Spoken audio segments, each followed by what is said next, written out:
Commander Jake Martinez stared at the massive alien structure floating in space ahead of his ship. The research vessel Horizon's Edge had traveled for 3 weeks to reach this distant system after picking up a strange distress signal. Jake rubbed his tired eyes and looked at the readings on his screen again. The structure was enormous, easily 50 times larger than any human space station he had ever seen. "Katie, what do you make of this thing?" Jake asked his chief engineer, Katie Phillips, who was studying the scans at her workstation. Katie had worked with Jake for 5 years and was the best engineer he knew. Her dark hair was pulled back in a ponytail, and she had that focused look she always got when dealing with complex problems. "It's definitely artificial," Katie said, pointing at her screen. "The materials are unlike anything in our databases. The power readings are strange, too. It's like the whole structure is barely running on backup power, but there are still life signs inside." Jake nodded and opened a channel to the rest of his small crew. "All hands, prepare for first contact protocols. We're approaching what appears to be an inhabited alien station. Everyone stay alert and remember your training." As the Horizon's Edge moved closer, Jake could see more details of the alien station. It looked like a giant ring with thousands of docking ports and manufacturing areas. Strange symbols covered its hull and lights flickered weakly across its surface. Whatever civilization built this place had incredible technology, but something was clearly wrong. "Commander, I'm picking up multiple alien signals," said his communications officer, Lisa Hayes. "They're using at least 4 different transmission types. I think there are several species living on that station." Jake felt his heart rate increase. Meeting one alien species would be historic for humanity. Meeting several at once was beyond anything they had prepared for. "Can you translate any of their messages?" he asked. "Working on it," Lisa replied, her fingers moving quickly across her console. "The computer is making progress with one of the languages. They seem to be arguing about something." 30 minutes later, the Horizon's Edge received permission to dock at one of the smaller ports. Jake selected 3 crew members to join him on the station, including Katie and Lisa. As they walked through the airlock, Jake felt the weight of history on his shoulders. This moment would change everything for humanity. The inside of the alien station was a mixture of amazing technology and obvious decay. The corridors were wide enough for vehicles, but many of the lights were broken. Strange smells filled the air, and Jake could hear the sounds of machinery working poorly in the distance.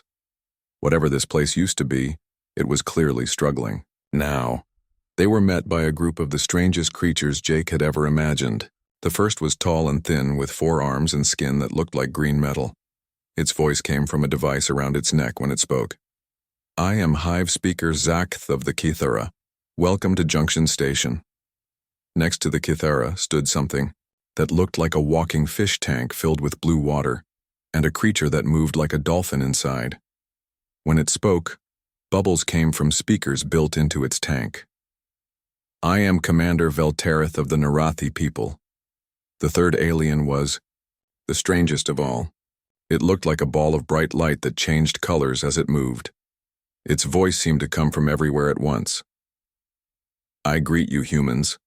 I am called Bright Current Dancing by your language patterns." Jake introduced himself and his team, trying to stay calm despite the incredible situation. "We received your distress signal and came to help. What kind of assistance do you need?" Hive Speaker Zakth's metal skin seemed to darken. "Our station is dying slowly. The ancient systems fail more each day. We have tried for many years to repair them, but the technology is beyond our understanding. The original builders, the Feltharians, left no instructions we can read." Katie stepped forward, her engineer's curiosity taking over. "May we examine your systems? Human technology might approach the problems differently." The aliens exchanged looks that Jake couldn't read. After a moment, Commander Veltereth spoke. "That would be acceptable. However, you must understand that this station is home to many species. We have agreements about sharing technology." Over the next several days, Jake and his team worked with the aliens to understand the station's problems. Katie spent most of her time in the engineering sections, amazed by technology that seemed to work on principles human science barely understood. The station was huge, with entire levels that the current inhabitants couldn't access or use. "Jake, you need to see this," Katie called over her radio on their fourth day. She had been working in a section the aliens called the Deep Core. When Jake found her, she was staring at a massive computer display covered in symbols. "What am I looking at?" Jake asked. "I think it's a diagnostic system," Katie explained. "From what I can understand, this station is operating at maybe 10% of its designed capacity. The aliens are basically camping in the ruins of something incredible." Jake studied the display. Even without understanding the symbols, he could see patterns that suggested vast, unused potential. "Can you figure out how to access the rest of the systems?" "Maybe," Katie said. "But Jake, I think there's something the aliens aren't telling us. Some of these failures look intentional, like security systems that shut down on purpose." Before Jake could respond, alarms began sounding throughout the station. Lisa's voice came over their radios. "Commander, you need to get back to the ship immediately. Something's wrong with the horizon's edge." Jake and Katie ran through the corridors toward their docking port, but they were too late. Through the port windows, they watched in horror as their ship exploded in a brilliant flash of light. The explosion was so bright it hurt to look at, and when it faded, nothing remained of the horizon's edge but scattered debris. "No," Katie whispered, pressing her hands against the window. "The crew. Everyone." Jake felt like the floor had dropped away beneath him. His ship, his crew, his only way home, all gone in an instant. He turned to see Hive Speaker Zakth and several other aliens approaching.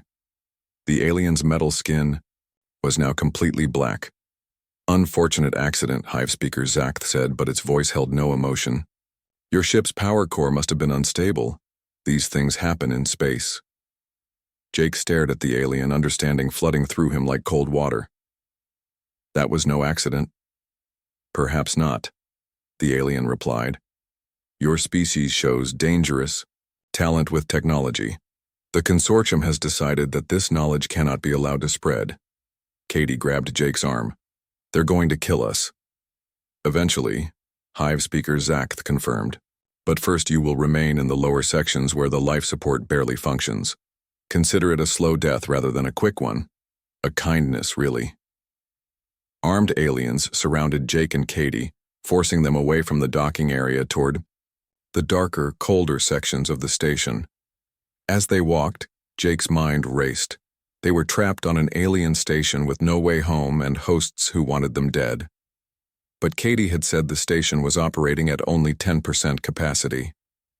Maybe, just maybe, there was something in those unused systems that could help them survive.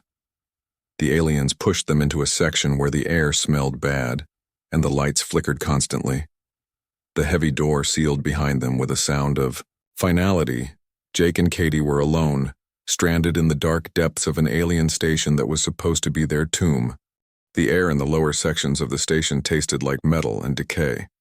Jake Martinez coughed as he tried to breathe the thin, contaminated atmosphere. Beside him, Katie Phillips was already examining the walls with her portable scanner, looking for anything that might help them survive. "The oxygen level is about 15%, Katie said, reading her device. "We can live on this for a while, but we'll get weak fast. The temperature's dropping too. I'd guess we have maybe 3 days before hypothermia becomes a problem." Jake looked around their prison. The corridor stretched in both directions, disappearing into darkness. Emergency lights flickered along the walls, casting strange shadows. Everything looked old and broken, like it hadn't been maintained in decades. "The aliens expect us to die down here," Jake said. "That gives us an advantage. They won't be watching us closely." Katie nodded and pulled out her toolkit. "I saw some junction boxes back there. If I can tap into the power grid, maybe we can get some heat going." They spent their first few hours exploring the immediate area. The section they were trapped in seemed to be some kind of storage and maintenance level. Most of the rooms were empty, but they found piles of salvaged equipment and broken machinery. Jake recognized some of the principles behind the alien technology, even if the actual construction was completely foreign. "Look at this," Katie called from inside a small room. She was pointing at a wall panel covered in symbols. "These markings are different from what we saw upstairs. Older, I think." Jake studied the symbols. They were more elegant than the crude markings the current aliens used, flowing like water across the panel. Maybe these are from the original builders, the Veltharians. Katie pressed her scanner against the panel and got an excited look on her face. Jake, this thing is still active. There's power running through it, and it's trying to interface with my scanner. Over the next day, they worked to establish basic survival. Katie managed to redirect power from non-essential systems to give them heat and better lighting. Jake found a water recycling unit that still worked, providing them with clean drinking water. Most importantly, they discovered that the air filtration system could be manually adjusted to improve the oxygen content. "We're not going to die in 3 days," Katie announced after getting the air system working better. "But we're still trapped down here with limited food and no way to contact anyone." Jake was studying a large schematic display they had found in what looked like a control room. "Maybe not trapped. Look at this layout. This section connects to dozens of other areas. The aliens probably don't even know how big this place really is." They began exploring deeper into the abandoned sections. What they found amazed them. Room after room of incredible technology, all dormant, but apparently undamaged. There were manufacturing stations that could have produced anything, power generators that hummed with contained energy, and computer systems with displays showing complex data streams. "This is incredible," Katie whispered as they walked through, a vast chamber filled with machinery. "It's like a whole industrial complex down here. Why aren't the aliens using any of this?" Jake was examining a control panel that had lit up when they approached. "I don't think they know how. Remember what Hive speaker Zakth said about the original builders leaving no instructions? Maybe the technology locked itself down when the Veltharians disappeared." Katie's scanner was beeping rapidly. "Jake, I'm getting massive data flows from this section. There's something big and active nearby." They followed Katie's readings deeper into the complex. The technology around them became more advanced and strange. Walls seemed to be made of some kind of living metal that responded to their presence. Lights turned on automatically as they walked, and displays showed information in the flowing Veltharian script. Finally, they reached a circular chamber with a raised platform in the center. As soon as Jake stepped onto the platform, the room came alive. Holographic displays appeared in the air around them, showing star maps and technical diagrams. A gentle voice spoke in a language that sounded like music. "I think we just woke something up," Katie said, staring at the displays. Jake's tablet, which had been quiet since they were imprisoned, suddenly chimed with an incoming translation. The words appeared on his screen. "Welcome, unknown species. I am the central management intelligence of this facility. You may call me Oracle. I have been waiting for someone to activate this interface for 783 years." Jake looked at Katie, hardly believing what was happening. "You're an artificial intelligence," he said aloud. "That is correct," the voice replied, and Jake's tablet translated the response. "I was created by the Veltharian Confederation to manage this station and assist visiting species with technological development. However, I have been in standby mode since the current inhabitants triggered security protocols through improper use of station systems." Katie stepped onto the platform beside Jake. "What kind of security protocols?" "The station was designed to share advanced technology with peaceful species who showed potential for cooperative development," Oracle explained. "However, the current inhabitants have repeatedly used station resources for territorial conflicts and have shown no interest in learning proper operational procedures. As a result, access to primary systems has been restricted." Jake felt excitement building in his chest. "Can you restore access to those systems?" "That depends," Oracle replied. "Are you here as representatives of a peaceful species interested in proper technological development?" Jake thought about their situation. They were trapped, presumed dead, with no way to contact their own people. But they had stumbled onto something incredible. "We're humans. We're explorers and engineers. We want to learn and we believe in cooperation between species." The displays around them shifted, showing new information. "Humans," Oracle repeated. "I have no records of your species. You are not part of the consortium that currently inhabits the station." "Interesting. Tell me, Jake Martinez, what is your background?" Jake was startled that the AI knew his name, but he answered honestly, "I'm an engineer and ship commander. I specialize in understanding and adapting different technologies." "And you, Katie Phillips," Oracle continued. "I'm also an engineer," Katie replied. "I focus on xenotechnology and systems integration." Oracle was quiet for a moment. When it spoke again, the voice seemed warmer somehow. "Your neural patterns and approach to problem-solving are highly compatible with Veltharian design principles. I believe you may be exactly what this station has been waiting for." The displays changed again, showing detailed schematics of the station. Jake realized he was looking at the complete blueprint of the most advanced technological facility he had ever seen. Manufacturing bays that could build anything from raw atoms, power systems that could run for millennia, computer networks that could solve problems beyond human imagination. "What do you need from us?" Jake asked. "Partnership," Oracle replied. "The Veltharians designed this station to evolve and improve, but it requires active collaboration with intelligent species who understand its purpose. The current inhabitants see it only as a resource to exploit. You see it as a system to understand and improve." Katie was studying the schematics with growing excitement. "Jake, if we could access even a fraction of these systems, we could not only survive but thrive down here. We could turn this whole section into a base of operations." "More than that," Oracle added. "With proper management, this station could serve its original purpose again. It could become a center for technological advancement and peaceful cooperation between species. But that would require dealing with the current inhabitants who would see such changes as a threat to their control." Jake understood the implications. The aliens upstairs had tried to kill them because they feared human technological adaptability. If they discovered that Jake and Katie had access to the station's true capabilities, they would try much harder to finish the job. "We need to be careful," Jake said. "The consortium can't know what we're doing down here until we're ready." Oracle's response was immediate. "Agreed. I will restrict all system activities to areas the consortium cannot monitor.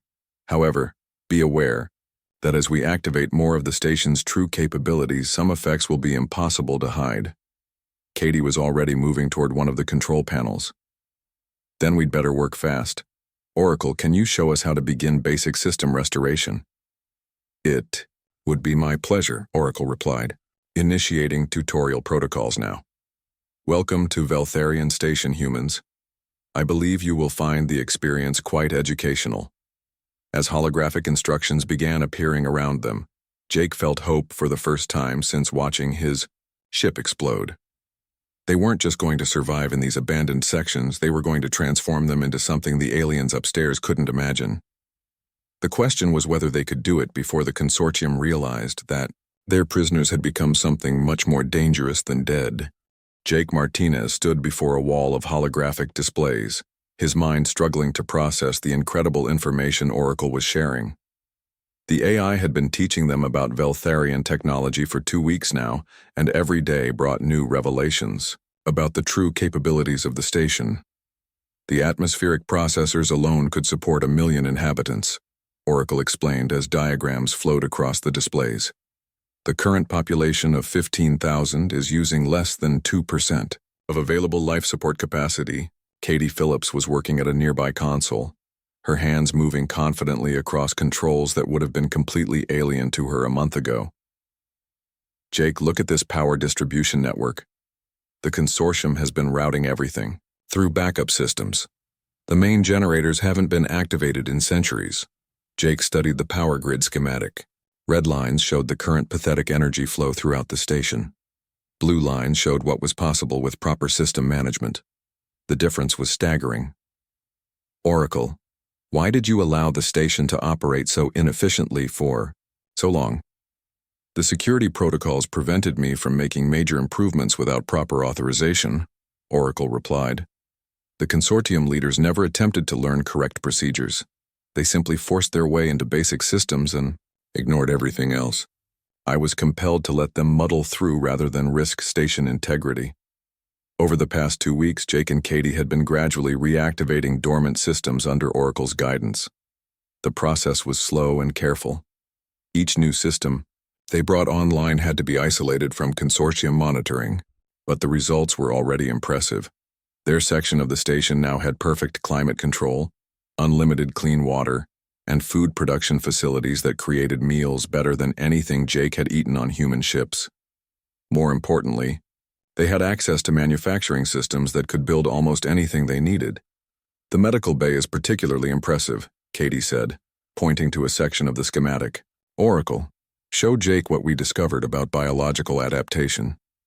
The displays shifted to show detailed scans of human physiology. Veltharian medical technology can optimize biological systems for different environments, Oracle explained. With your permission, I could modify your respiratory and circulatory systems to function more efficiently in various atmospheric conditions. Jake was amazed but cautious. What kind of modifications? Nothing that would change your essential humanity, Oracle assured him. Simply improvements to help you work more effectively in different sections of the station. Enhanced oxygen processing, improved radiation resistance, better adaptation to temperature variations. Katie had already undergone the first round of modifications 3 days ago. She seemed stronger and more alert, with improved endurance and faster healing. It's incredible, Jake. I feel like I could work for days without getting tired. Jake considered the implications. If they were going to transform this station, they would need every advantage they could get. Do it, he decided. The medical process took 6 hours. Jake lay in a chamber filled with warm, glowing fluid while microscopic machines worked through his body. He felt strange sensations but no pain. When it was over, he felt like he had been reborn. His vision was sharper, his breathing easier, and his mind seemed to process information faster. How do you feel? Katie asked as Jake sat up in the medical chamber. Like I could take on the whole consortium, Jake replied, surprised by his own confidence. Oracle's voice carried a note of satisfaction. The modifications will continue to optimize over the next several days. You will find that your problem-solving abilities and technical intuition are significantly enhanced. Jake and Katie spent the following week pushing the restoration process faster. They activated manufacturing bays that began producing advanced tools and equipment. They brought power generators online that hummed with incredible energy. Most importantly, they began expanding their area of control deeper into the station's core systems. Oracle, I want to understand something, Jake said as they worked in what used to be a primary engineering center. The Veltharians built this place as a gift to younger species, but what happened to them? Why did they disappear? The AI was quiet for a long moment. The Veltharians achieved a level of technological advancement that allowed them to transcend physical existence. They chose to explore dimensions beyond normal space-time. Before leaving, they created stations like this one to help other species follow a similar path of peaceful development. Katie looked up from her work. So this station is like a graduation present for civilizations that prove they're ready for advanced technology. Precisely, Oracle confirmed. The tests are built into the station's operation. Species that approach technology with wisdom and cooperation gradually gain access to more advanced systems. Those who seek only to exploit and dominate trigger security restrictions. Jake understood now why the consortium had been locked out of most systems. Their approach to technology was purely exploitative. They saw the station as something to use rather than something to learn from and improve. What about humans? Jake asked. Do we pass the test? Your species shows remarkable promise, Oracle replied. Your natural curiosity, adaptability, and cooperative instincts are very similar to young Veltharian patterns. However, I can only evaluate the two of you, not your entire species. As if summoned by their conversation, alarms began sounding throughout their section. Oracle's voice took on an urgent tone. Consortium forces are approaching the lower levels. Multiple armed groups are using access codes I do not recognize. Jake felt his enhanced reflexes kick in as adrenaline flooded his system. They must have noticed the power fluctuations from our work. Katie was already moving toward the command console. Oracle, can you seal the access routes? I can secure most approaches, but they are using override codes that suggest they have been planning this for some time. Oracle replied. I believe Hive speaker Zakth has become suspicious of the energy readings from this section. Jake thought. Quickly. They had been careful to hide their activities, but bringing major systems online had required more power than they could completely conceal. The consortium leadership wasn't stupid. They had probably been monitoring for changes. How long before they reach us? Jake asked. Approximately 20 minutes, Oracle calculated. However, I should point out that you now have access to defensive systems that the consortium has never encountered. The displays around them shifted to show weapon systems and defensive barriers that could be activated throughout their section. Jake stared at the options, realizing that Oracle was offering them the chance to fight back. We could hold them off, Katie said, studying the defensive capabilities. But Jake, if we reveal what we've accomplished down here, there's no going back. The consortium will see us as an existential threat. Jake knew she was right. Up until now, they had been prisoners trying to survive. If they used the station's advanced systems to defend themselves, they would become something much more dangerous. In consortium eyes, they would become competitors for control of the station. Oracle, if we activate these defenses, what are the long-term implications? Jake asked. The consortium would realize that you have achieved integration with station systems beyond their capabilities, Oracle replied. They would likely attempt to destroy this entire section, rather than allow you to maintain control. However, you should know that your current level of system access makes you the de facto administrators of this station. The choice is whether to claim that authority openly or continue hiding. Jake looked at Katie, seeing his own determination reflected in her eyes. They had come too far to back down now. The station represented incredible potential for peaceful technological advancement. The consortium had proven they were unworthy of that trust. Activate all defensive systems, Jake ordered. It's time the consortium learned who really runs this station. Oracle's response was immediate. Energy barriers sprang to life throughout the lower levels. Automated defense systems emerged from hidden compartments. Most dramatically, lights began coming on in sections that had been dark for centuries, as Oracle brought the full power of the station online for the first time since the Veltharians departed. Defensive perimeter established, Oracle announced. All approaching consortium forces have been stopped. They are demanding communication. Jake smiled grimly as he looked at the tactical display showing confused alien forces trapped behind energy barriers they couldn't understand or overcome. Put me through to Hive speaker Zakth. I think it's time we had a proper conversation about the future of this station. The holographic communication display showed Hive speaker Zakth's metal face twisted in fury. Behind the alien leader, Jake could see other consortium officials looking nervous and confused. They had never seen the station's systems work with such power and precision. Human, what have you done?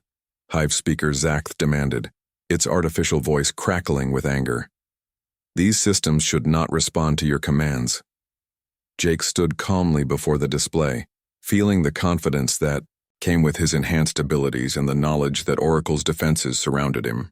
We've simply activated systems that were already here. The station is working as it was designed to work. Impossible, Commander Veltereth interrupted, bubbles streaming from its tank. We have tried for decades to access these systems. They remain locked to us. Katie stepped up beside Jake. Maybe you were trying the wrong approach. This station rewards cooperation and learning, not force and exploitation. Oracle's voice joined the conversation, speaking directly to the consortium leaders for the first time in years. The humans have demonstrated proper understanding of Veltharian principles. They have earned access to advanced systems through study and respectful collaboration. Hive speaker Zakth's metal skin darkened to almost black. You will return control of these systems immediately. This station belongs to the consortium. Actually, it doesn't, Jake replied. This station belongs to anyone willing to use it, properly. Oracle, please explain the original purpose of this facility. The AI began projecting historical records showing the Veltharians building the station as a gift to developing civilizations. The aliens watched in stunned silence as Oracle explained how the station was meant to be a stepping stone for species ready to advance beyond primitive technology. The consortium has had centuries to prove worthy of this trust, Oracle concluded. Instead, You have treated this marvel of engineering as a simple resource extraction facility. You have earned restriction, not expansion of access. Over the following days, Jake implemented a new system of station governance. Rather than keeping all the advanced technology to himself and Katie, he created a merit-based access program. Any being, regardless of species, could earn expanded privileges by demonstrating peaceful intentions and willingness to learn proper procedures. The response was immediate and dramatic. Younger members of all the consortium species began requesting access to the educational programs Jake and Oracle developed. A Narathi scientist named Silandros became the first alien to successfully complete basic training in Veltharian technology principles. "This is incredible," Silandros said, its aquatic form moving excitedly in its mobile tank. The molecular assemblers alone could solve food shortage problems throughout the galaxy. Jake nodded as he watched the young Narathi work with manufacturing, systems that could create any material from basic atomic components. That's exactly what the Veltharians intended. Technology that helps everyone, not just a privileged few. Katie had established medical treatment centers where beings from all species could receive healing and enhancement therapies. The improvements in health and capability were so dramatic that even some of the older consortium members began quietly requesting access. "The atmospheric processors are working at 30% capacity now," Katie reported during one of their daily planning sessions. "Air quality throughout the station has improved dramatically. Even the consortium leadership areas are getting cleaner air and better climate control." Jake was pleased but remained cautious. "What's the reaction from the leadership?" Oracle answered, its sensors monitoring all areas of the station. Hive Speaker Zakth and Commander Velterith are organizing resistance among the older officials. They view the improvements as a threat to their authority.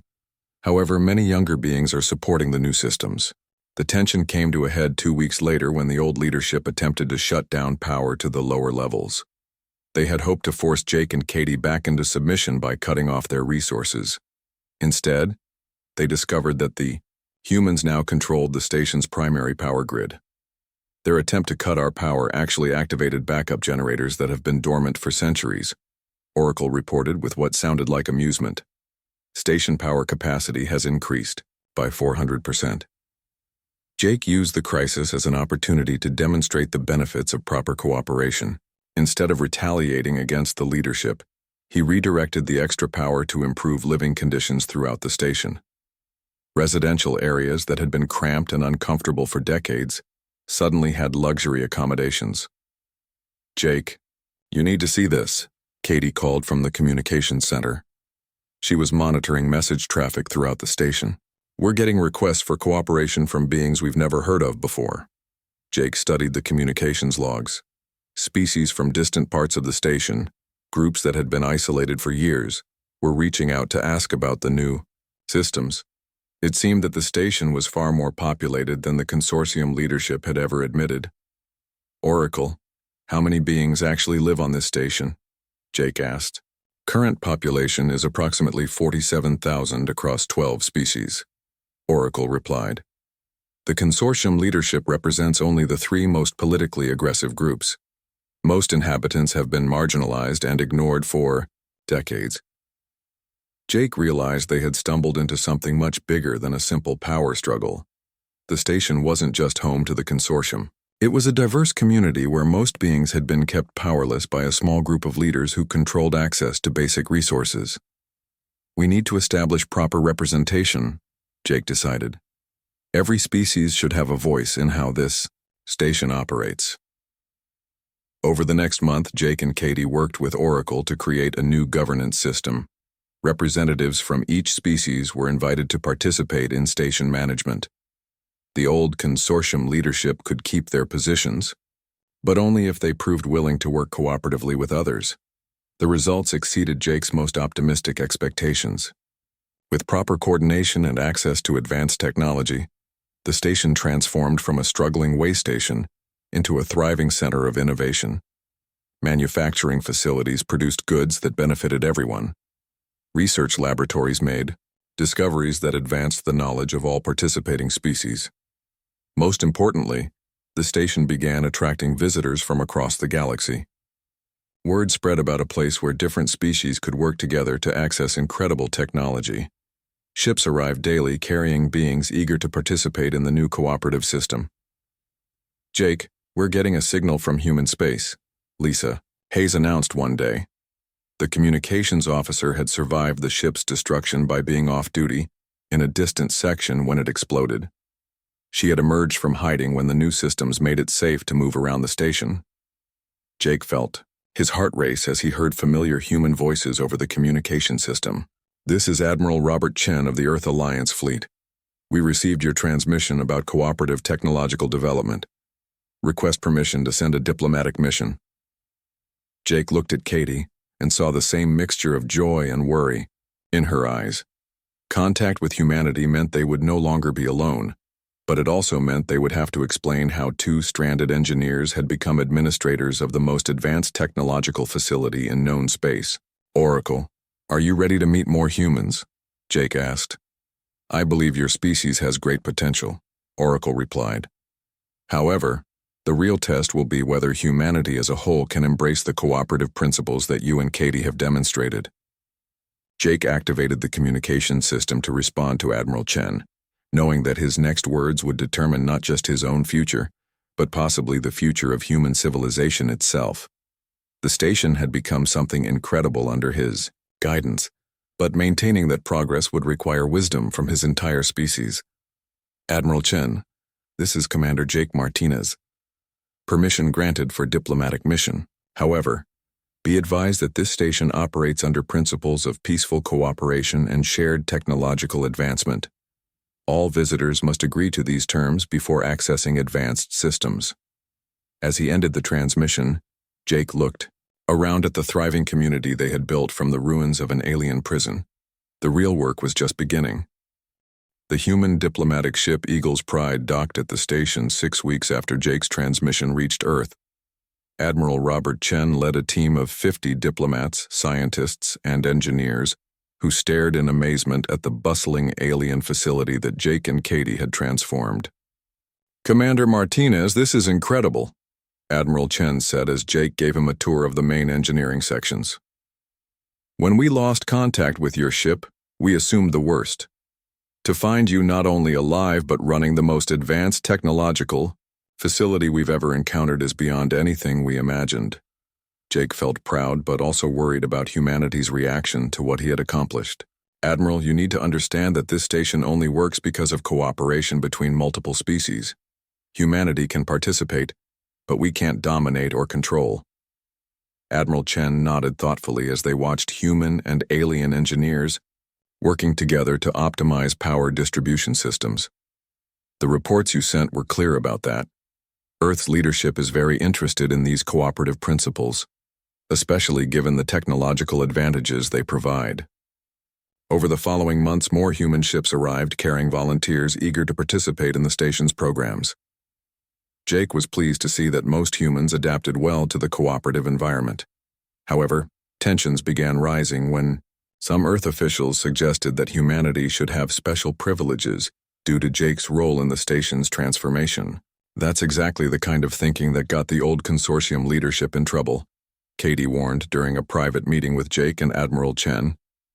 "The moment we start claiming special rights, we violate the principles that make this place work." Jake agreed completely. "Oracle, what's your assessment of human integration so far?" "Most individual humans demonstrate excellent cooperative potential," Oracle replied. "However, some of your governmental representatives show concerning patterns similar to previous failed leadership structures.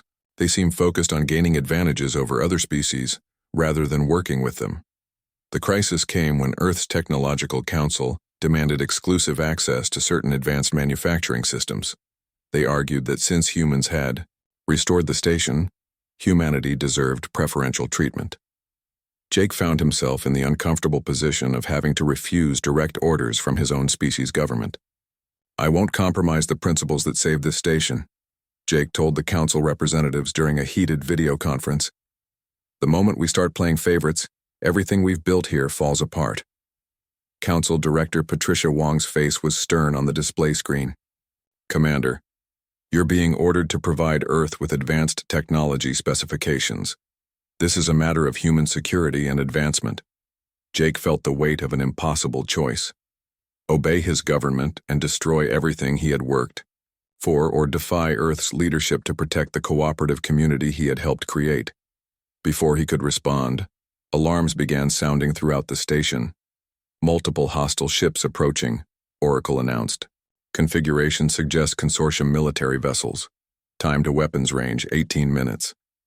Jake's blood ran cold as tactical displays showed dozens of warships moving toward the station. Oracle, whose ships are those? Analysis indicates vessels from 17 different species, including groups that have never cooperated before, Oracle replied. They appear to be united in opposition to the station's current management. Admiral Chen was studying the tactical information with growing concern. Jake, these aren't random raiders. This is a coordinated military response. Someone has convinced multiple species that this station represents a threat. Jake understood immediately. Word had spread about the station's incredible capabilities under human guidance. Other civilizations were terrified that humanity had gained access to technology that could make them dominant in the galaxy. Rather than seek cooperation, they had chosen to unite in an attempt to destroy what they could not control. Oracle, what are our defensive capabilities? Jake asked. The station's defensive systems are formidable, Oracle replied. However, they were designed to protect against individual aggressive actions, not coordinated military assault by multiple fleets. Katie was working frantically at the tactical console. Jake, even if we can fight them off, this changes everything. The galaxy sees us as a threat now. There's no going back to peaceful cooperation. Jake stared at the approaching fleets, realizing that his dream of the station serving as a center for galactic cooperation was crumbling. Fear had overwhelmed the potential for trust and mutual advancement. The same pattern that had led to the Veltharians' departure was repeating itself. Admiral, evacuate all human personnel to your ships, Jake ordered. Katie, begin emergency shutdown of all advanced systems. Jake, what are you doing? Katie asked, confusion clear in her voice. Something I should have done weeks ago, Jake replied. Oracle, prepare to transmit the complete technical specifications for all station systems on all frequencies to every civilization in the galaxy. Oracle's voice carried surprise. Jake, that action would violate every protocol for controlled technology transfer. Advanced systems in the hands of unprepared species could cause massive disruption. Or it could level the playing field, Jake countered. If everyone has access to the same technology, no one has an advantage. The Veltharians made the mistake of trying to control who got advanced technology. I'm going to make sure everyone gets it.